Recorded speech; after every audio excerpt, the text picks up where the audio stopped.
Welcome once again. You've got me for a third time, poor children. Here's what we're gonna do. So today, this is gonna be pretty simple actually. I'm gonna get you guys to do a lot of work because that's how I get paid. So I can make you work.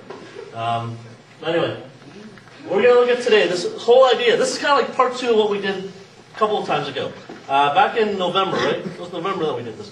November we did the whole first part, which was how do you read the Bible in the first place? How do you understand the Bible, right? And so part 2 is now, okay, now that I'm assuming you understand the Bible, or at least know how to understand the Bible, how can you now help other people understand the Bible?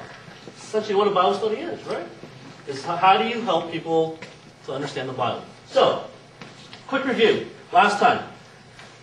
Anyone remember this?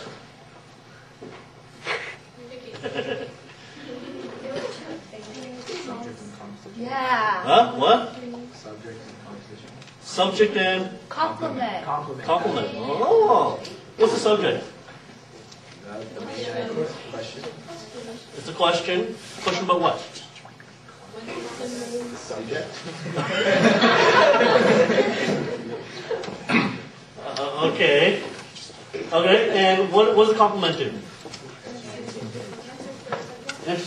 Oh, okay. So you guys sort of remember some of this. So remember, recap of last time, right? Every passage in the Bible, the author has one main idea, one meaning. It can have different significances, right, in terms of how it applies or how it affects you.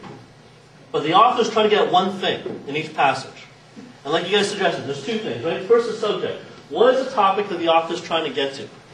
What is that topic? What is that author trying to address? And then remember, there's only one subject. Can't have more than one subject. Only one subject. But you can have more than one complement, right? So what is the author saying about that topic? Refreshing your memory now? Sort of? Maybe? Kind of? Okay, good. Remember this thing? Ladder of abstraction? This little weird thing I talked about before? Sort of? Maybe? Kind of? Quick recap. Right? Ladder of abstraction basically means that when you describe an object, okay, that the way you describe it, the more you can either be very general about it or very specific about it, right? So, for instance, Francis, right? If I was a friend of Francis, I could say, this is Francis. Say hi, Francis. Right? I mean, there's only one Francis. There's no other Francis, at least as far as this guy's concerned. There's only one him. That's it.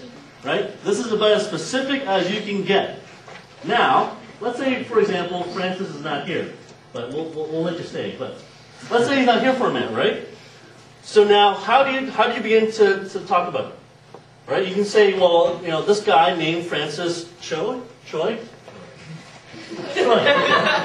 My eyes are going. I'm just kidding. No, but that's okay. So, right? So I could say, I know a guy named Francis Troy. So I'm talking about this guy here. Now, he's not actually here, but the name refers to this guy. So now, but we're getting a little bit more abstract because, in theory, there could be some other guy named Francis Troy in the world.